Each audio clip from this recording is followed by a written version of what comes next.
자, 그래서 이 인지행동 모델에 있어서의 개인 목표나 이제 개인 과정에 대해서 한번 볼게요. 뭐가 되겠습니까? 뭘 변화시키는 거죠? 내 안에 블랙박스를 바꾸는 거예요. 인지를 재구조화시키는 거예요. 쉽게 말하면.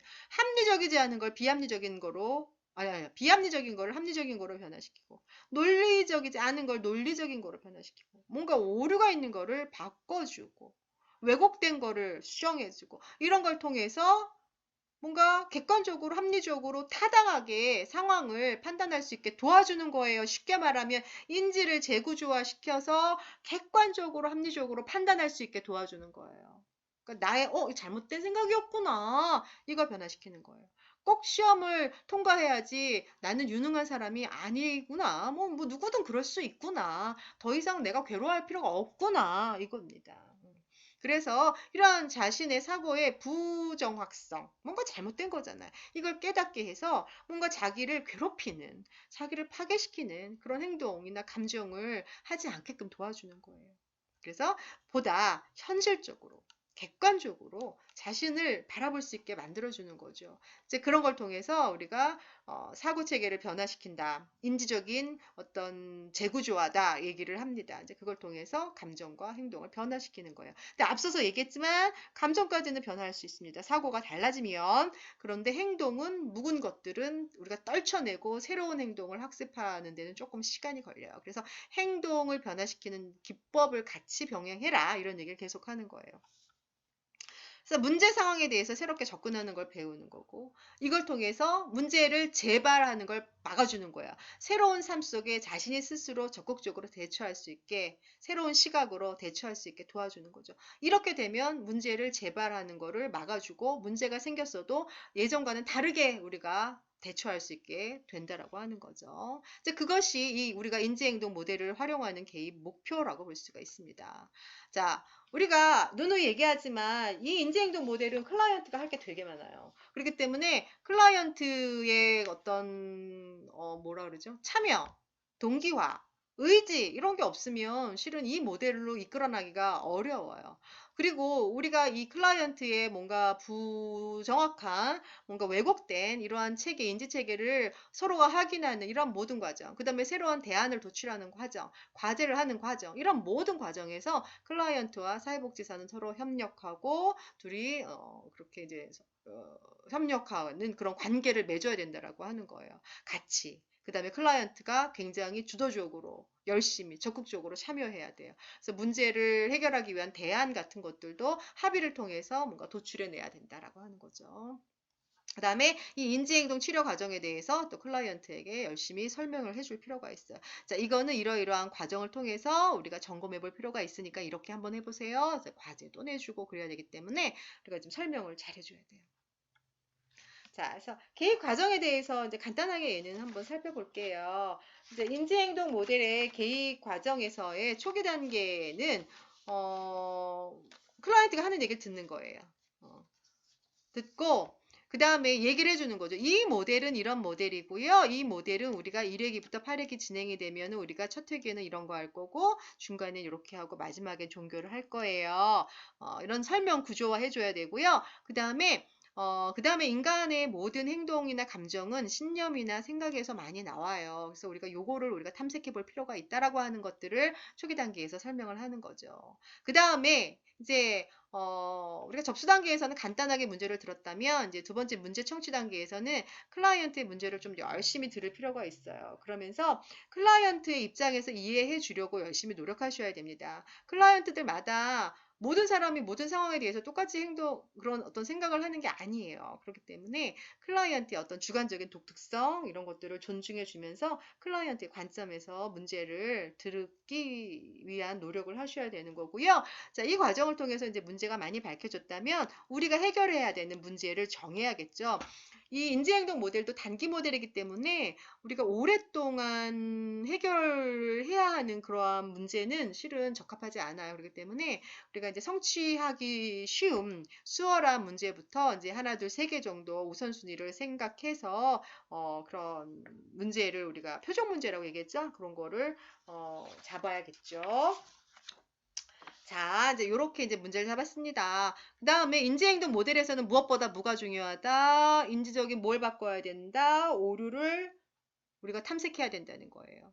이 사람이 가지고 있는 이제 문제를 우리가 나열을 했잖아요. 그러면 그 문제와 관련된 뭔가 역기능적이고 비합리적인 거, 뭔가 오류가 있는 거, 왜곡된 이러한 이 사람의 사고 과정을 탐색해 볼 필요가 있어요.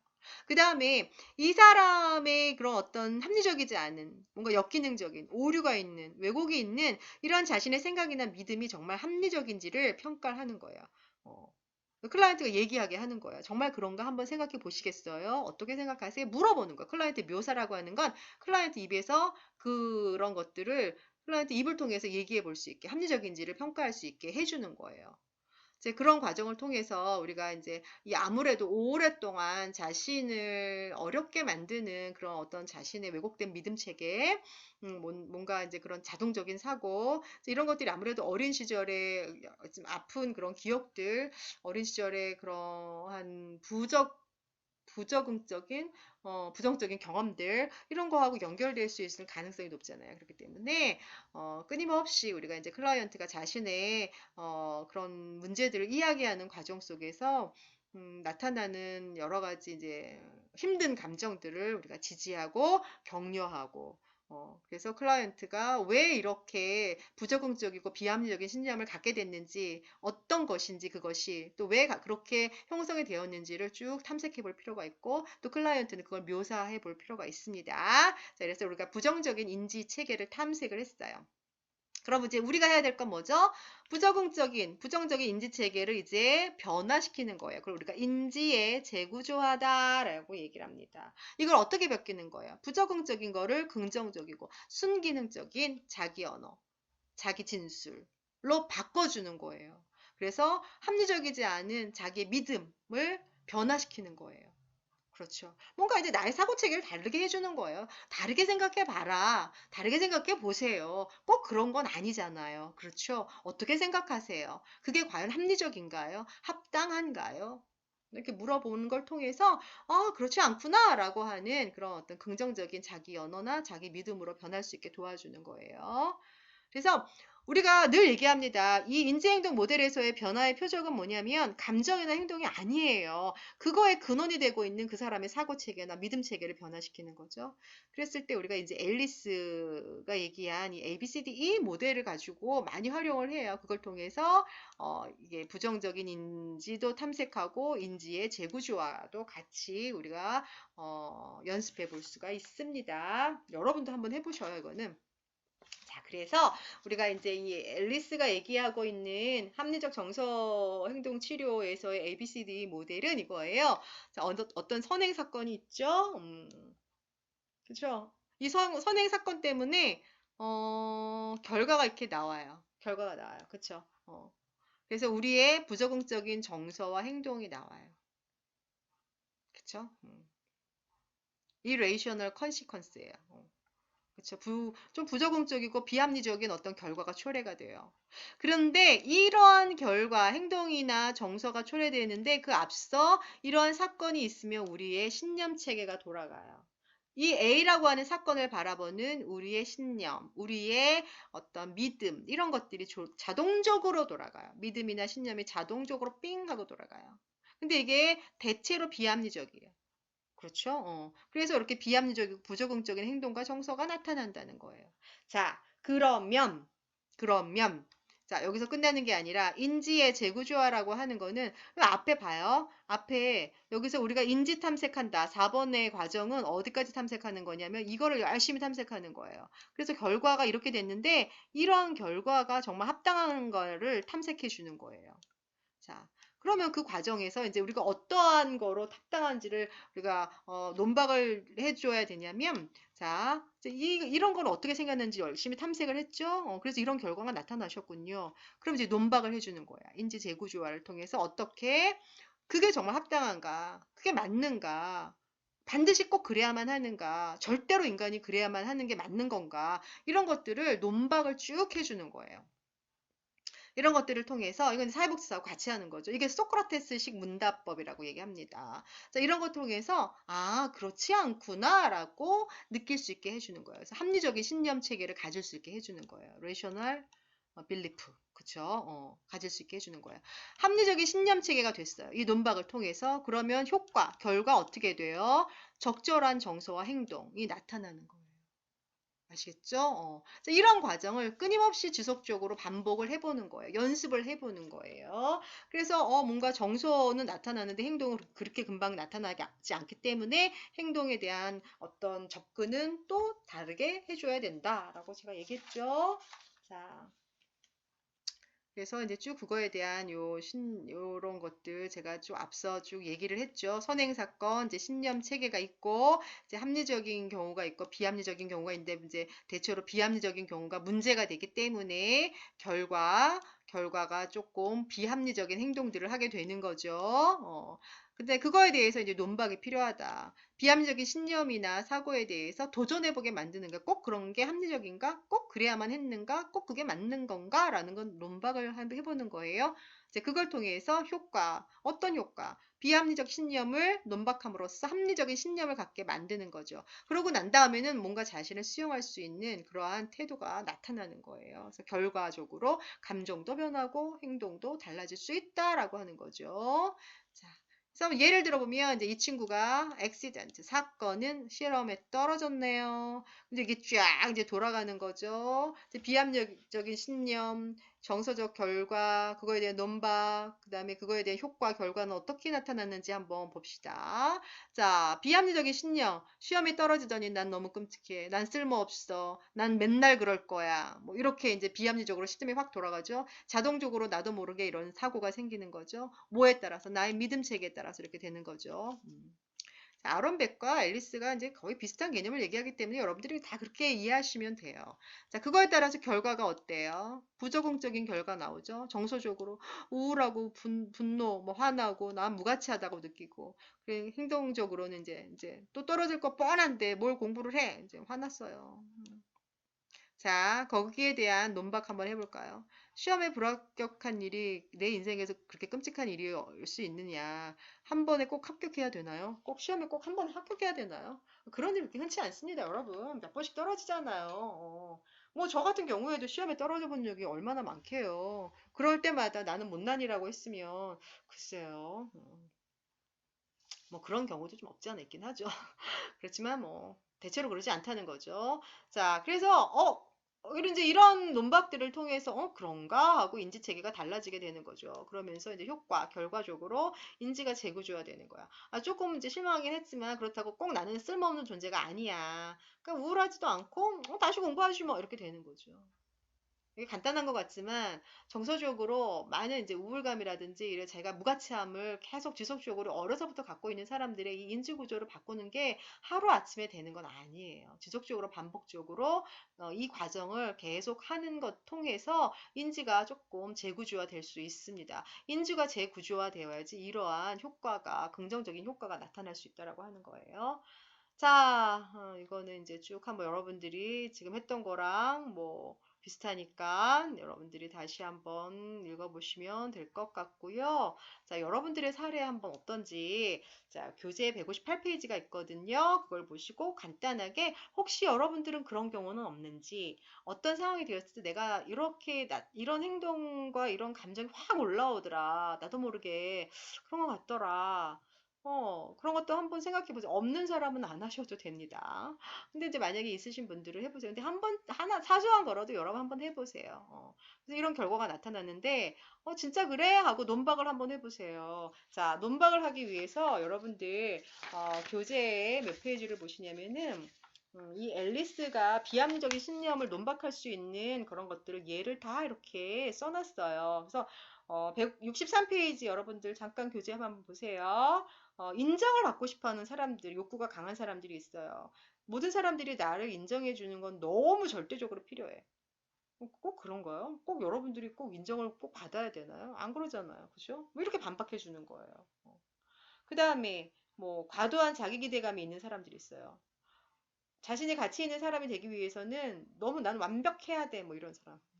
아, 왜 완벽해야 돼요? 아니야, 그렇지 않습니다.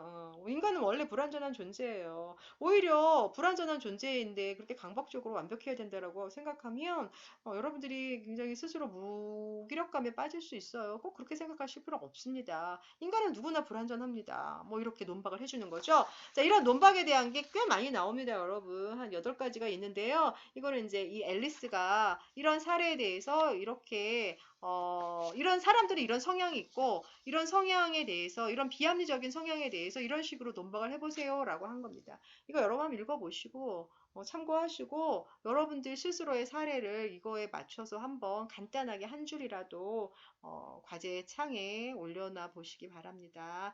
실은 이 실전 모델은 여러분들이 실제로 해보고 여러분들이 실제로 이거를 그러니까 실제 연습을 해봐야 돼요. 근데 우리가 지금 온라인상에서 연습해 볼 수 없으니까 제가 계속 끊임없이 이걸 한번 연습해 봐라 라고 하는 그런 짤막한 과제들을 주는 거거든요.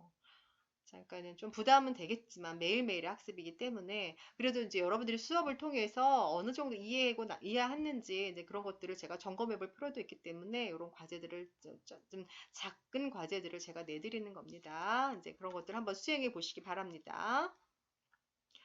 자, 그 다음에 이제 이렇게 역기능적인 사고 일지도 이렇게 제시해 볼 필요가 있어요. 이런 연습 다 과제하는 거예요. 이게 다 과제하는 거예요. 이거 다 누구한테 내주는 거예요? 클라이언트한테 내주는 거예요. 이렇게 적어봐라. 그 다음에 이런 과제들도 다 내주는 거예요. 어떤 이제 상황이 있어요. 친구가 안 와. 이런 상황에서 기분 엄청 나빠. 기분 너무 화가 나. 어, 왜 그렇게 그럴 때 어떤 생각이 들어서 기분 나쁘죠? 약속을 어기는 건 날 무시하는 거야. 이런 생각이 확 드는 거예요. 근데 이걸 이제 논박을 한 거죠. 합리적으로 사고하게 만드는 거죠. 논박하게 하는 거죠. 아니, 약속을 어기는 게 꼭 그 사람이 무슨 일이 갑작스럽게 생겼을 수도 있는 거지. 왜 그게 꼭 당신을 무시한다고 생각하나요? 논박을 해주는 거예요. 그걸 통해서, 아, 그럴 수도 있겠구나 해주는 거죠. 이런 식으로 숙제를 자꾸 내주는 거예요. 그러니까 어때요? 클라이언트의 참여 이런 게 굉장히 중요하겠죠. 자, 그리고 또 하나, 우리가 이 인지행동 모델은, 어떤 인지의 재구조화, ABCD 모델을 통해서 인지의 재구조화를 시켜줘야 돼요. 근데 인지의 재구조화만으로 이들이 갖고 있는 거를 변화시키는 거는 쉽지 않습니다. 그래서 실제로 이제 행동적인 개입도 필요합니다. 그래서 실제로 연습하는 거예요. 감정은 달라졌는데 여전히 나의 행동은 달라지지 않아요. 그랬을 때 연습하는 거죠. 시연이 그거예요. 시연을 리허설이라고 하는데 실제로 클라이언트가 사회복지사 앞에서 해보는 거예요. 그 다음에 이제 집단 안에서 이거를 연습해 보는 거죠. 현실 세계에서 실행하기 앞서서 사회복지사나 아니면 이제 만약에 집단 프로그램에 참여하고 있는 클라이언트 같은 경우에는 집단을 통해서 집단 안에서 안전하잖아요. 거기서 한번 연습해 보는 거죠. 이제 이러한 것들을 통해서 실제로 이제 연습이 되면은 실제 상황에서 대입을 시켜보는 거죠. 이런 걸 우리가 뭐라 그래요? 시연이라고 한다. 시연, 실연 뭐 이렇게 얘기를 합니다. 이런 것도 필요하고요. 그 다음에 잘 모르는 경우에 자, 절 따라 한번 해보세요. 라고 모델링 같은 것도 이 행동 변화를 위한 계획 기법이 될 수 있는 거예요. 모델링. 실제로 이제 잘 안 되는 경우 그럼 저처럼 한번 해보실래요? 라고 이제 대안적인 어떤 사고나 행동을 구체화시키면서 이렇게 따라하게 만드는 거죠. 또 내지는 우리가 이제 과제 내주는 거 같은 거 많이 하잖아요. ABCD 모델 이런 거 다 과제 내주는 거거든요. 이걸 통해서 일상생활에서 이제 자기의 어떤 역기능적인 비합리적인 것들을 스스로 점검하고 이거를 순기능적이고 합리적인 거로 바꿀 수 있게끔 계속 연습시키는 거예요. 그러니까 얼마나 이제 할 일이 많겠습니까? 그래서 과제 내주는 거, 모델링 하는 거, 그 다음에 실제로 한번 해보게 하는 거, 이런 것들이 다 행동을 변화시키는 그러한 방법들이 될 수가 있어요. 자, 인지행동 모델은 뭐 앞서서도 이제 쭉 얘기했지만 이렇게 우울증을 가지고 있거나 불안 증세가 있거나 머리 아파, 우울해, 어쩌지 뭐 이런 사람들, 안 할 거야 뭐 이런 사람들한테 되게 효과적이에요. 실제로 이제 우울증 환자들을 대상으로 아론백 같은 경우에는 실제로 이 행동 이 인지 치료가 굉장히 효과가 있었어요. 그래서 많은 사람들한테 이 모델을 대입시켜 본 거죠. 그래서 이제 뭐 여러 분야에서 효과가 있지만 특히나 이제 이런 분야, 뭐 불안, 공포, 우울, 뭐 분노 뭐 이런 거, 감정상의 문제 행동을 보이는 그런 클라이언트들에게 굉장히 효과가 있습니다. 근데 문제는 뭐냐면 모델에 대해서 좀 알아야 돼요. 이 인양반들이 이 모델을 어떤 모델이고, 이 모델은 뭘 변화시키는 거고, 이 모델은 어떤 절차에 의해서 우리가 모델을 통해서 내가 변화될 수 있고, 이 모델에 대한 이해가 충분히 되어야 합니다. 왜? 그래야 과제를 하거든요. 그러기 때문에 지적 능력이 좀 필요해요. 지적 능력이 만약에 떨어지는 경우에는 이 모델을 통해서 변화되기가 좀 쉽지 않아요. 또 하나, 이 모델은 이제 정말 위기 상황에 처한 클라이언트에게는 적합하지 않아요. 당신에 대해서 생각해보고, 그게 합리적인지 판단해보고, 이럴 수 있는 심리적인 능력이, 여력이 없는 그런 위기 개입을 요하는 사례에서는 이 모델은 적합하지 않습니다. 이제 그럼에도 불구하고 이 모델은 이제 많은 그런 정서적인 문제, 행동적인 문제를 치료하는데 굉장히 유용하게 활용되고 있는 모델입니다.